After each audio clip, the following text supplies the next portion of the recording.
Have you ever felt like there was something that you were supposed to do, a task or a role that you were supposed to play, something in your life, something that maybe you've always wanted to do, and maybe even something that you are now doing in some capacity? But even though you felt like you were supposed to do it, like this is something that God had for you to do, or just something that is built in you that you wanted to always do this thing, now that you're actually doing it, you find that it is significantly harder than you had ever thought it was going to be. And maybe you find like you feel like you're totally failing in whatever it is that you're doing right now. Or maybe you found that there's something that you've wanted to do, but just getting access to be able to do that thing, to have the credentials or whatever it is to be able to actually step into that role. Again, you found it to be much harder than you ever expected that doing that would be. Basically, maybe you're feeling like you are failing to achieve this purpose in your life, this thing that maybe you felt that you were made for. Maybe you always thought that you would be this phenomenal parent. That was just kind of your thought. You're going to be a phenomenal parent. But now that you actually are a parent, and you're confronted with the daily stresses and demands of what parenting involves, instead of being that fun-loving, insightful parent full of wisdom and encouragement that you'd always hoped that you would be, now you're finding that you're just impatient and you're stressed out all the time, exhausted and angry. Maybe you always thought that you would be a phenomenal spouse, a great spouse. But now that you've been married for a few years, you've found that you're actually just kind of a grumpy person, grumpy and selfish, and you've realized this about yourself. And that the one who is in the household who's not carrying their own weight, you realize is actually kind of you. You're that person. And you see the frustration in the eyes of maybe the other people in the household, yet you can't seem to really pull yourself together. You just can't do it. Perhaps you've landed a dream job, the one that you've always wanted, but you found out now that you're in that job that you are just a very average employee, maybe even a below average employee in your performance. And no matter what you do, you find that your work each day or each week, each month, it tends to be met with disapproval rather than approval, or just critiques from your coworkers and your boss. And every day, rather than it being a joy to be there, your workday is stressful and it's demoralizing. Or maybe it's simply this life of being a Christian. Maybe there are things that you thought you would do really well as a Christian, or sins that you thought would be easy for you to overcome after you've been a Christian for a number of years. Yet you can never seem to get into the rhythm of doing those good and positive disciplines that you know that a good Christian should do, and it always seems like you're coming back around again to those same sins, those same failings year after year.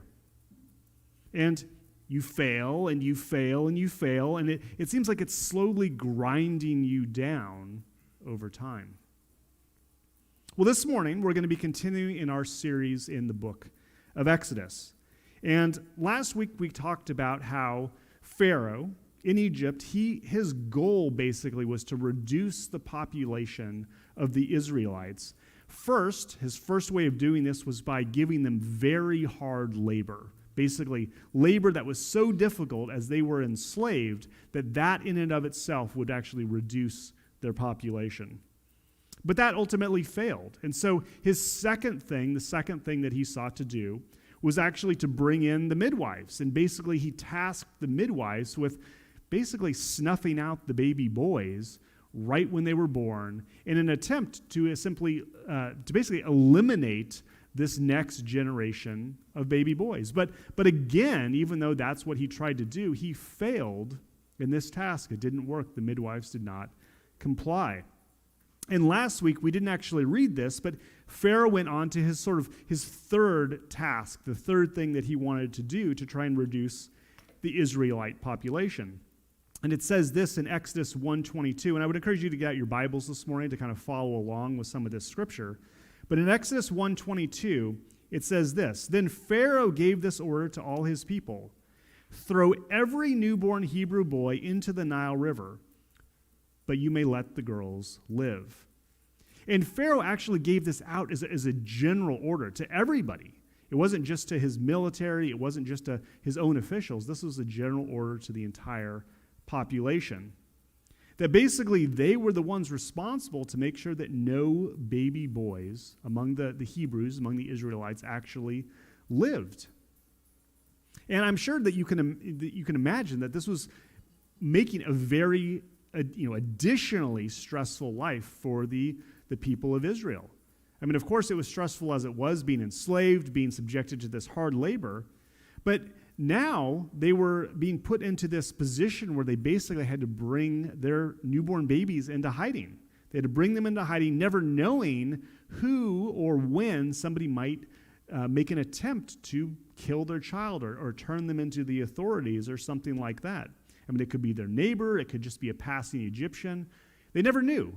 So there was this added stress and uncertainty that was added in to their lives. And this was the environment in which Moses was actually born. He was born basically into hiding. In the beginning of chapter 2, it actually says that Moses' mother was able to successfully hide Moses for about 3 months. But after 3 months, she just couldn't hide him any longer. She couldn't do it. For those of you who've had newborn babies and kind of remember with infants, when they're really small, it's a little bit easier to keep them quiet, but at a point, they're just loud. And that's probably what was going on with Moses. She just couldn't hide him anymore. And recognizing that Moses' life was in danger, she actually took some very extreme measures. She placed baby Moses into this papyrus basket, and her plan was basically to appeal to the graces of one of the Egyptians. And if you think about it, this really was a move of absolute desperation. Because, they were enslaved by the Egyptians. Yet here she was looking to one of her captors to care for a child that she knew was otherwise just going to be killed. She was actually looking to one of her captors to take care of this child. No other options that she had, so this is kind of what she did. And miraculously, her plan actually worked. Moses was found by the daughter, or one of the daughters of the Pharaoh, and she chose to bring him into her household and basically raise him as her own son. And there doesn't seem to be any deceit that was going on or anything like that. It seems like Moses actually knew, where he was from. We actually read this in Acts 7:22. It says, "Moses was taught all the wisdom of the Egyptians, and he was powerful in both speech and action." So even though Moses was raised by an Egyptian woman, okay, and Moses was exposed to all of the good things that Egypt had to offer, this good upbringing and education and all that stuff, Moses still knew he was not actually an Egyptian himself. He knew where he came from, and it's actually quite likely that he did have occasional contact with his birth family. And the reason why this makes sense is because Moses knew of his brother Aaron, and when later on in the book of Exodus we hear about Moses returning to Egypt, the first one he comes into contact with intentionally is actually Aaron, his brother. So Moses probably knew of his birth family, even though he was growing up under the protection of Pharaoh. But before all of that happened, so still, when Moses was growing up and when he had become a man, a full-grown man in Egypt, it seems that he felt that he was destined for something, that he had a destiny, something that God had actually given him to do, a task. And this was more than him just simply living a privileged life under the protection of the Pharaoh. And it seems that he felt that God had given them this task specifically. And this is where I want to pick up in Exodus 2:11. And you can actually look there in your own Bibles. But I'm going to read this. Exodus 2:11.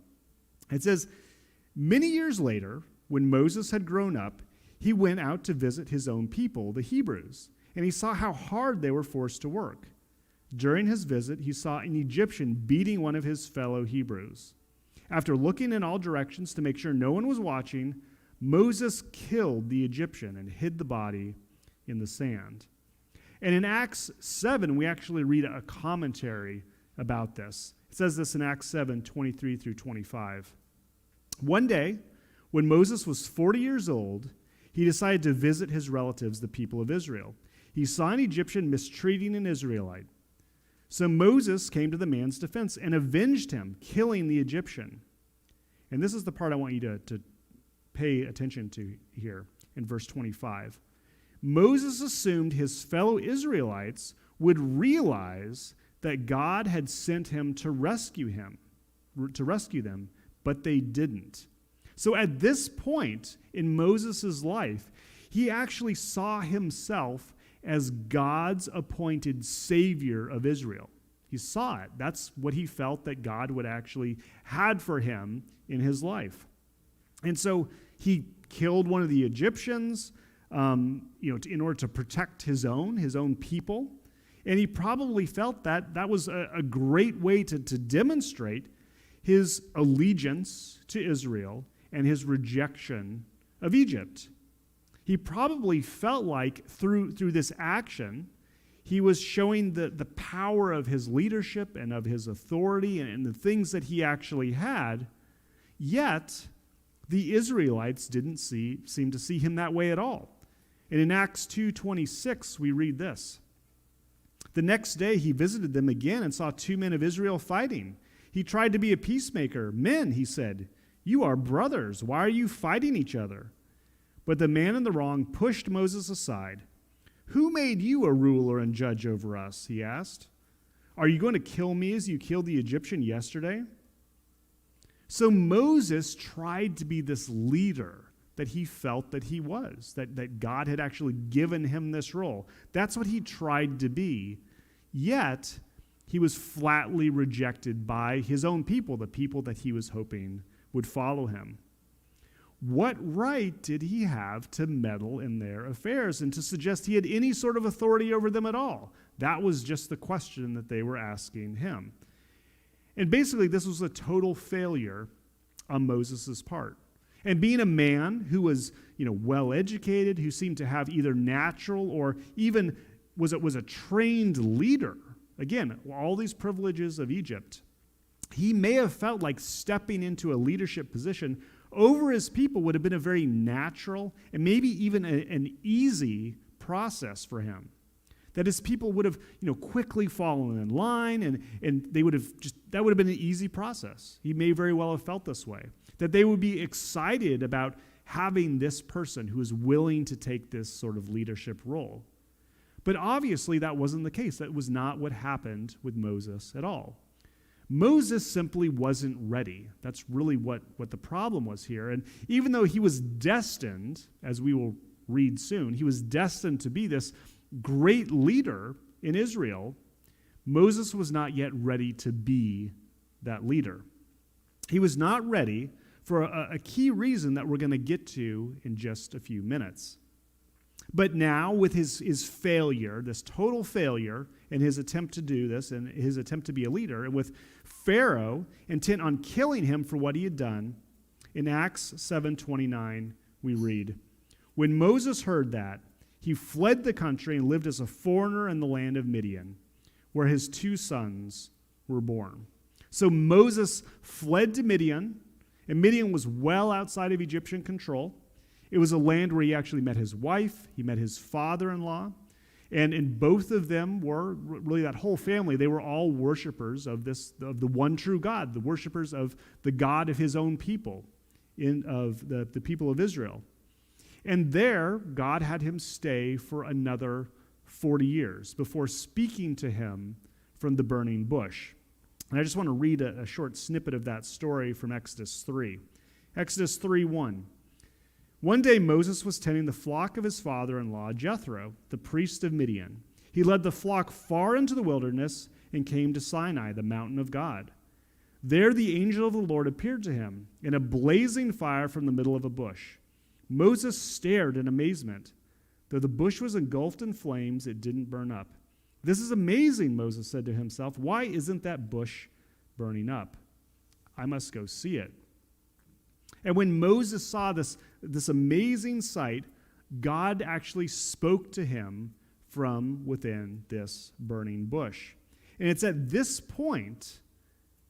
particular point in Moses' life, that Moses was now actually ready to be the leader that both he and God wanted him to be. And I want to talk about this morning. I want to talk about the difference between being ready and not being ready. What was it that made Moses not ready when he was in Egypt? Confident in his abilities, all this education, he had his youth all behind him, but he wasn't ready when he was in Egypt. To later on, when he was out in Midian, out in the wilderness, he'd been there for 40 years. What was it that made him ready to be a leader at that point, much later on in his life? Because, you see, the issue was not whether or not Moses had the education or he had the capability. The issue was not even whether or not God chose him to be a leader. The issue seems to come down to how Moses answered this question about himself. Who am I? When Moses was living in Egypt, and he first stepped out and he saw the oppression of his fellow Israelites, he actually had an answer to this question. Who am I? He had an answer. Why, he was an Israelite, of course. These were his people. And more than that, as we read in Acts 7:25, he believed himself to be the rescuer of Israel. Who am I? I am the rescuer of Israel, sent by God himself. This was his answer to that question. And even if he may have not specifically said it, he did seem to see himself as the leader of the people. He did seem to see himself as their ruler and their judge, at least in some way, because that was sort of the image that he was giving to his fellow Israelites. That was clearly the impression that they got when they saw him and they saw his actions, which is of course, why they were accusing him, why they were asking him, who made you ruler and judge over us? Because this is how he saw himself. This was his answer to this question. Well, how would you answer that question? How would you answer that question? Who am I? Often, we see ourselves similar to how Moses saw himself. We are the capable ones. That's our answer. We are the ones who are naturals in what we are trying to do. We're the ones with the skills. We have the education. We are the reason that we will succeed in whatever it is we happen to be trying to do. Because we can do whatever we put our minds to, right? I mean, that's what our culture tells us. That's what our teachers tell us. That's often what our parents have been telling us our whole lives. We can do whatever it is we put our minds to. Most recently, in response to the whole pandemic, there was the New York Tough campaign that was kind of going out and being talked about in New York State. And there was a few commercials, and you could see sort of the slogan around in different places. But I listened to one of, I don't know if you call it a commercial, but one of the little inspirational videos that was about this. And I just want to read you some of the words that were spoken. I'm not going to do an Andrew Cuomo accent because I can't, but this is what he said in this commercial. And I think even though you may not like Cuomo, but I think that what he was saying resonates with our culture. This is what he said. Bring down that anxiety. Bring down that fear. Bring down that paranoia. And we're going to get through it. Because we are New York. Because we have dealt with a lot of things. And because we are smart. You have to be smart to make it in New York. And we are resourceful. We are showing how resourceful we are. And because we are united. And when you are united, there is nothing you can't do. And because we are New York, tough. And really, just the whole idea of what he was saying here is, we can do it. We can do it. That was just sort of the summary of what this was all about. And this is by no means a new way of thinking in our culture. This is how we have tended to think for generations, even. In many ways, it's built into the fabric of the American spirit. And I'm not trying to suggest that that's all bad or that always is going to resonate in a bad way with everybody. But what I am saying is that we very naturally tend to answer this question of who am I in a way similar to how Moses answered that question in Egypt, where we think that most of our success or our failure rests on us as individuals, or even as a collective of individuals. And we try to muster up the confidence in ourselves to push through any sort of difficult time. But that's how they thought when they were building the Tower of Babel as well. We can do it. We can do it in our strength. And the real issue is not the desire to succeed. That is a good thing. The problem is that we often want to succeed without God. And sin, of course, lies down that road. But even if we really want success, if that is our goal, we really want success, that does not automatically mean that we can do it. Self-confidence and our own abilities are simply not always enough. There are many tasks that we all face that are simply too big for anybody to be able to do them perfectly. They are often simply too big for anybody to do very well at all. We just simply can't always do it. And we fail. We fail at these things. Moses failed. And his self-confidence and his own skill simply were not enough. And so Moses fled. He fled Egypt. He spent the next 40 years in the wilderness, tending to sheep, but perhaps most importantly, living under the wisdom of his father-in-law, who was a priest of the one true God. 40 years. And in 40 years of being a shepherd over livestock, 40 years of a lot of solitude, 40 years of probably being out in the elements a tremendous amount of the time, he seemed to have learned something very important. When God spoke to Moses from the bush, God said this to him in Exodus 3:9-10. He said, "Look, the cry of the people of Israel has reached me, and I have seen how harshly the Egyptians abuse them. Now go, for I am sending you to Pharaoh. You must lead my people Israel out of Egypt." So after 40 years of being in the wilderness, God gave Moses this charge to lead Israel out of Egypt. A charge that Moses thought he had for 40 years prior, right? But God is actually giving it to him firsthand at this point. But Moses' response to this charge was very different at this point in his life. He was a different man. In the past, he was very confident in himself and probably would have just grabbed that charge right up and just gone with it. But this time, Moses' response was very different. And we read this in verse 11. But Moses protested to God, "Who am I to appear before Pharaoh? Who am I to lead the people of Israel out of Egypt?" Who am I? Who am I to lead the people out of Egypt? Gone is this great stock that he had in himself, in his own wisdom, his own abilities. What is it that Moses had that would possibly cause him to succeed in this case? He'd already experienced failure when he tried this in the past. And that was when he was young and when he was fresh and full of energy. Moses had nothing. There was nothing in him that would lead him to success in this task. But God had a very interesting answer to Moses in the beginning of the next verse. And I want you to pay very close attention to this. God answered, "I will be with you." He didn't remind Moses of his great abilities and his experience that he had. Hey, Moses, you've been shepherding sheep all these years. Now you're experienced at shepherding people. He didn't say that.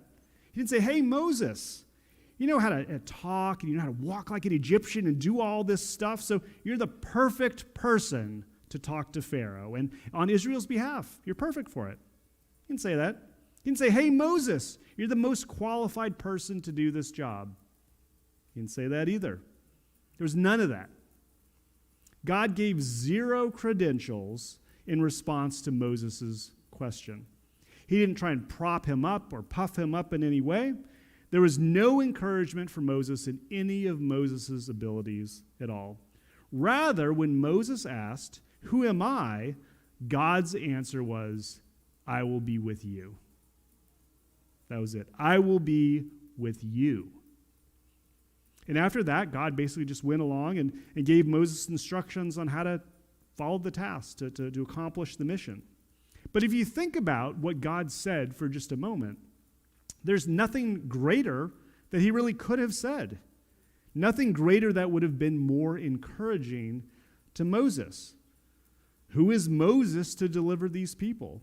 The answer is God will be with Moses. Because, of course, it was God who ultimately did all the delivering anyway when we get there in the story. Moses just kind of gave the message. In Acts 7:35, we read, so God sent back the same man his people had previously rejected when they demanded, who made you a ruler and judge over us? Through the angel who appeared to him in the burning bush, God sent Moses to be their ruler and savior.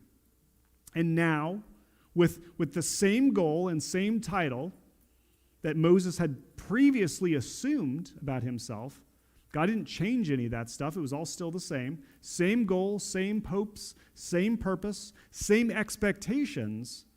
But the difference is that Moses is no longer relying on himself.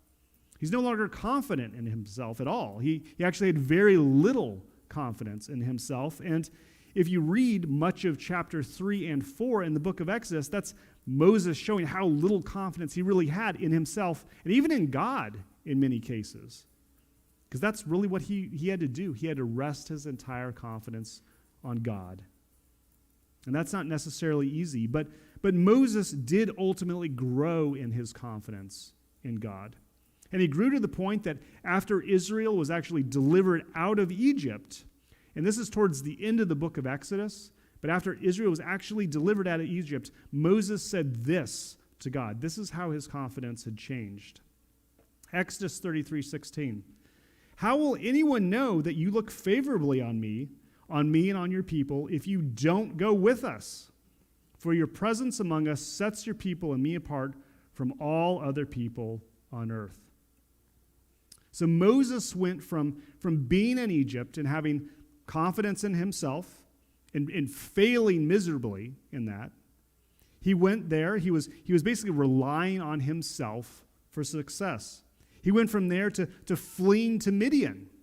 He fled Egypt, went to Midian, where he basically didn't have any confidence in anything. He didn't have any confidence in himself, nothing. He realized that he can't reach success on his own.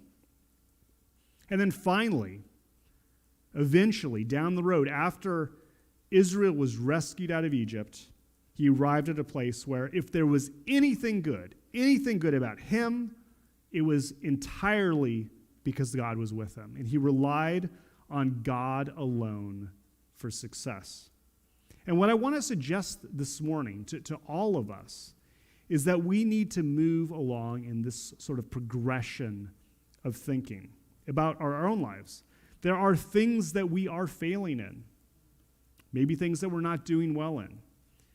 And perhaps the problem is that we still think like Moses. When Moses was back in Egypt, we've failed because we are relying on ourselves. We may have good intentions. We may have a good understanding of what our roles should be before God, just like Moses did. I mean, Moses wasn't wrong in his understanding of what his role should actually be. But we're relying on ourselves, like Moses was, to carry us through, to reach success. We have not yet gotten to the point where we are willing to give that up. To recognize that we can't get out of the hole that we're in on our own. Where we aren't measuring our potential success in a task based on looking at our own abilities and our own talents and our available time and energy. Or perhaps the problem is that we've not yet learned to rely on God. Or we're sort of like Moses was when he was living in Midian. We may benefit from not, resting all this confidence in ourselves. We may benefit from that. But we still don't have confidence in God. And as a result, we're still not any closer to success. We're still sort of flailing around in failure in our lives. I mean, there are many times in my own life that I have felt like a failure, that I've not lived up to the person that I want to be, that I feel like God is calling me to be. There are things that I've wanted to do that I've not yet accomplished, and there are roles that I play in life that I just don't feel like I'm very successful in. And it has been painful as I've grown older to come to the realization that I just simply don't have what it takes for me to succeed the way that I had always hoped. But just staying there in defeat is not good. Because staying there is just like staying in Midian. We may be able to make a realistic life for ourselves, for living in Midian, but it isn't the life that God has called us to. It wasn't the life that God had called Moses to. The real challenge for me, the real challenge for all of us, is to grab a hold of that desire, that calling that God has for each of us in our lives, and to be able to rest in the fact that success is possible, but only with God.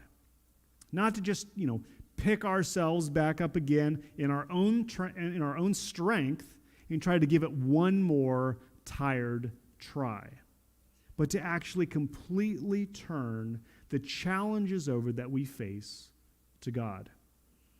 Because here's the thing, that there is a message for each of us in this sermon this morning. There is an answer to the question of who am I? Who are we? Who are we as Community Alliance Church to grow in spiritual maturity through our programs and the plans that we put in place here? The answer God is saying to us is, I will be with you. Who are we as Community Alliance Church to grow and flourish in numbers and in our finances here? The answer that God is saying to us is, I will be with you. Who are we as Community Alliance Church to make a difference in our community at all? And the answer that God is saying to us is, I will be with you. And this is not to suggest that God will be with us in whatever we happen to choose to do, whatever our plans are, whatever we want. What this is to say is that if in each of these things and in each of these ways, we are doing what God is telling us to do, what God has tasked us with, just like with Moses going into Egypt, doing what God told him to do. If we do what God is telling us to do, then God is saying, I will be with you. It isn't us in our strength. It isn't me in my planning here as being a pastor here. It isn't the great music or great children's programs, great preaching. It isn't us being a friendly or welcoming church or inviting people to come here. We must lean on God as a church. We must rely on him completely. Psalm 127:1, unless the Lord builds the house, those who build it labor in vain. God is saying to us as a church, to all of our plans and our hopes and our dreams, that these things will only succeed in him, not in ourselves, but in him. But he's also speaking to us as individuals. Who am I to actually do a good job at being a mother or a father? I've really messed up. I've hurt my kids. In answer, God is saying to you, if you parent, as I tell you in my word, I will be with you. Who am I to actually be a good husband or a good wife? I can't love my spouse properly. In fact, I'm selfish. I'm terrible at loving and serving the other person.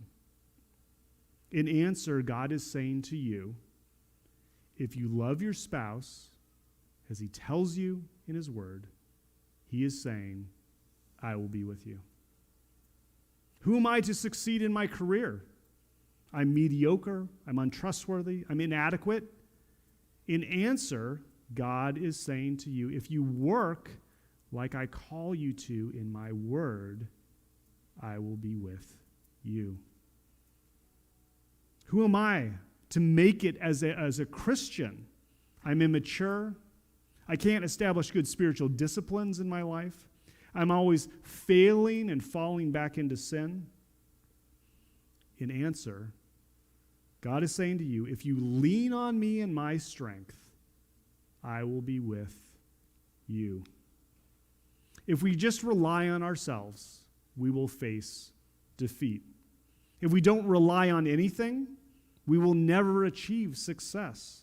But only if we rely on God alone, follow him in his ways, in his truth, then you and I can and will have victory in the things that are most difficult and most important in life. Let's pray.